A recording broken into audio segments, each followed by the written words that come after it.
Basically, this little device here is an electronic sheep reader. Just very, very quickly, it's been operational in the UK marts for about 18 months now. It is fairly accurate, I would say. It's about 98.7% on average that it gets, and that's over 6 million tags that we've read in the last 18 months. So when I did a talk to the European Commission for DEFRA back in February, we'd read something like 2.6 million, and I did a quick SQL query across all our marts the other day, and it was about 6. So a fair number of tags have been read, quite a few of them through this sort of race. This particular one is from Norway. There are also races from Australia that we've used pretty extensively throughout the UK. This one is very handy for this sort of exercise because it folds up and goes in the back of my car. We brought it across on the ferry last night. The biggest number of sheep we've ever put through this particular unit at one time is 22,000, and that was in one day at Bicester last summer. And we regularly put 10 to 15,000 in a day through them. And the biggest two-day sale was 28,000 sheep at Hawes, and that did read 98.7% on the dot. What we're planning to do is just run a few of these sheep through so that you can see how it works. And it's being run by this laptop, which is behind me here. And hopefully you can see it on the screen over here. So when we tried it all this morning, it worked perfectly. With, I don't know how many hundred of you they are, but hopefully it will still work perfectly. They normally do. Okay, if somebody can send some sheep round. You should see the sheep, by the way, as they go through, their numbers will pop up on that screen. They're actually popping up on the laptop screen here, but we're sending it onto the big screen.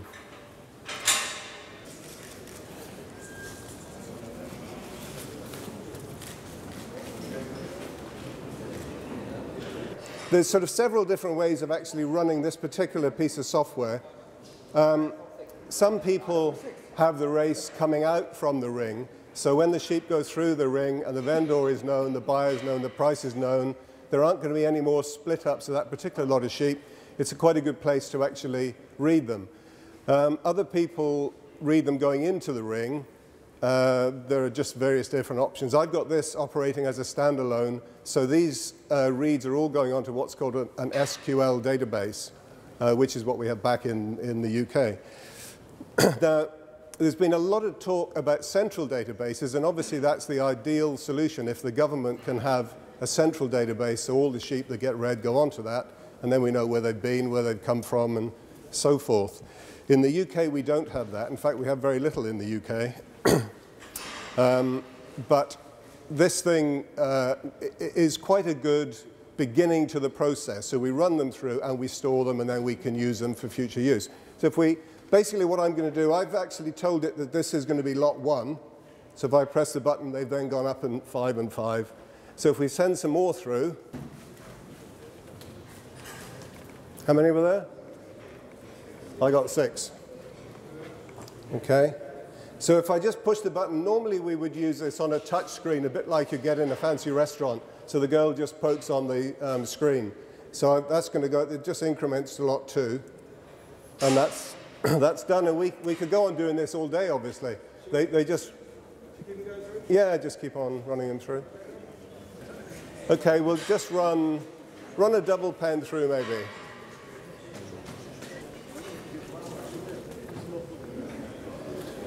Okay, well, unfortunately, it didn't actually miss one. Had it missed one, what I was going to do was to demonstrate what actually happens if it does miss one. Now, the funny thing about these things, that's an electronic tag. And the thing about RFID, which is what this is all run by, is that these things are really quite difficult to read. And what they call the orientation of it is very important. So if this sheep has the tag facing like that to the reader, it may read it perfectly, but if it faces like that, it won't at all. So there's all sorts of issues that can cause these things to malfunction. And when we find one that seems to read them all the time, then I tend to grab it and say, okay, this is the one that I'd like to have in my markets. What I haven't actually said is that My software company is called Newline, and obviously we've written all the software for this and for most of the UK markets, and that's why we've read 6 million tags so far. But certainly this is one that I find reads tags very, very regularly and very, very accurately. And it's small and it's neat, and it does seem to work. The width of the thing, by the way, is really quite important. And we worked this out with DEFRA, that the magic width for a sheep race is actually 70 centimeters. Anything bigger than that, and the sheep can turn around in it, and then you get a blockage.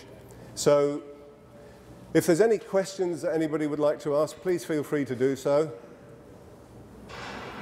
David, is that printout is printed out on a paper record that the farmers can use for their herd register? Yeah? Yeah, basically what actually happens here, this is then integrated with the entire computer system. So when you come to get your papers and your bills and all that sort of stuff to take home, you get a complete printout of all of these ear tags. If you want to be fancy, we can email them to you, or we can put them on a website and you can download them. So it's all fairly straightforward stuff, really. Well, that can become part of your herd register. Oh yes, that's your flock register. Just one other little thing. If we had managed to get one of the sheep not to read, and we then stopped the sheep up where that gentleman is standing in a little manual race, this race here will automatically send the ear tags that it has read to this stick.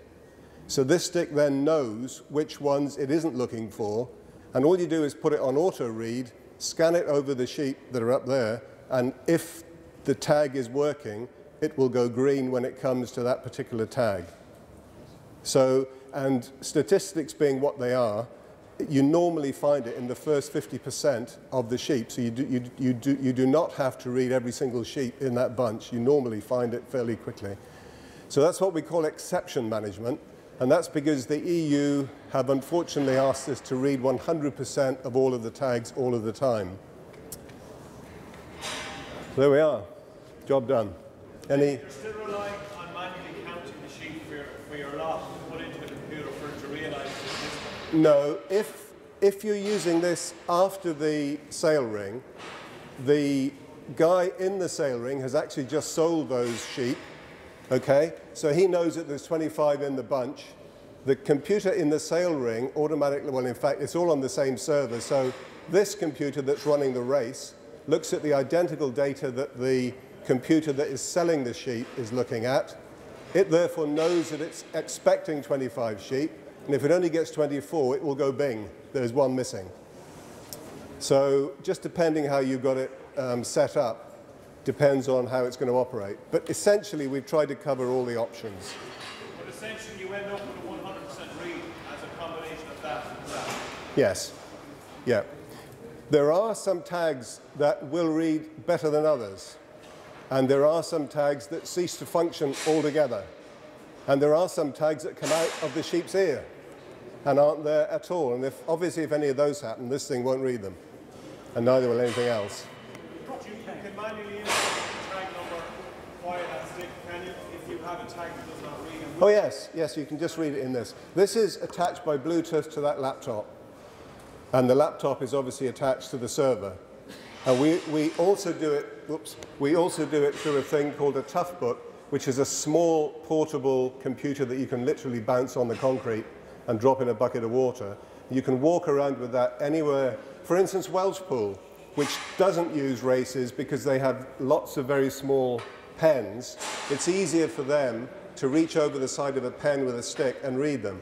But because they have 1,500 pens, and they can pen 15,000 sheep in one building, they use these Toughbooks, which are linked by Wi-Fi. And that's how we did the Bicester Sheep Fair. We had 22,000 sheep in a 40-acre field, all outside. So we set up a Wi-Fi network across the whole area, and the guys who were reading the ones that the race missed were linked by Wi-Fi back to the server. Sorry? Just a question. That was checking for Wi-Fi, was it? Stick? Yes. Well, what rating would you have to be? well, on a Wi-Fi, you can get, with a decent Wi-Fi, you can get up to... How close would you have to be to read with that stick? Oh, the stick has to be right up close. Yeah. Yep. So the dirty tag. It doesn't matter. No. But if you squash it, it does. You know, if you put a hoof on it or something, possibly it does. But most of the tags work. How reliable? We have to do 100% or is it 90% or 95%? Because we're using a combination of both now. You have to use both, what you're saying. This, well, I don't know if you saw the sheep going through. It actually read all of them. Normally, if the tag is good, this will read it, okay, 100%. So what we found over the 6 million tags that we've read, which is a lot of tags, that's a pretty good sample, we found that at least 80% of the lots read at 100%. So the exception management is normally confined to the 20% which may have a poor tag or a bad tag or a missing tag. So that's what we found over an awful lot of sheep reading. It is doable. 80% wouldn't be much addition. You have to have 100%. No. 80% of the lots in a market tend to read at 100%. So the entire read is about 98.7%. That's what we tend to get, there or thereabouts. So you're actually missing 1.3%. But the point is that the EU don't like that. So therefore, you've got to catch the 1.3% if it's at all possible and read them with this stick. In the UK, a lot of the markets will physically stop the sheep if the thing doesn't read, and they will physically type it into the computer. So they're actually reading them all. It's very, very difficult, it's very time consuming, and that's what you've got to work out. Is it worth it? No, but just to be clear, we need a 100% read from the Marts point of view and the EU legislation point of view and the Department of Agriculture point of view. That is possible completely with a combination of your race and a stick, or a stick that picks up the one that's not reading and you manually put in the number. Yeah. So from a Marts point of view, you actually have 100% as long as there's a tag with a number there. Well, Northern Ireland has actually demonstrated it quite well because they read every single sheep all the time. It is relatively small there, however, and there would never be a 10,000 sheep sale. Okay, cost-wise, the biggest race that we use is an Australian race called the Vortex, and that has 10 readers on it, and that is £15,000. It's pretty accurate. It's about the same as this, about 98, 99%. This one is £8,000, so it's a good deal less. And this is particularly useful for anyone who wants to be mobile or can't leave the race in a fixed place. So for instance, Longtown use a Vortex because they put thousands of sheep through in one place all the time and they don't ever move it. But places like Hawes, which put many more sheep through but on fewer occasions seasonally, need to move it, otherwise the vandals will come and set fire to it. The wand is, they vary. I mean, this is a Shearwell wand. There are Agrident, there are Biocontrol, these people also do them. There are lots of different wands. They vary between about 500 and 1,500. Some are good at bits and some are others. This is particularly good because if you read the same tag twice, the light on the top goes red and you can see. It's very, very visual. Others have an audible sound because in a very noisy market, you can't really hear terribly well, as you obviously know, so a light is handy.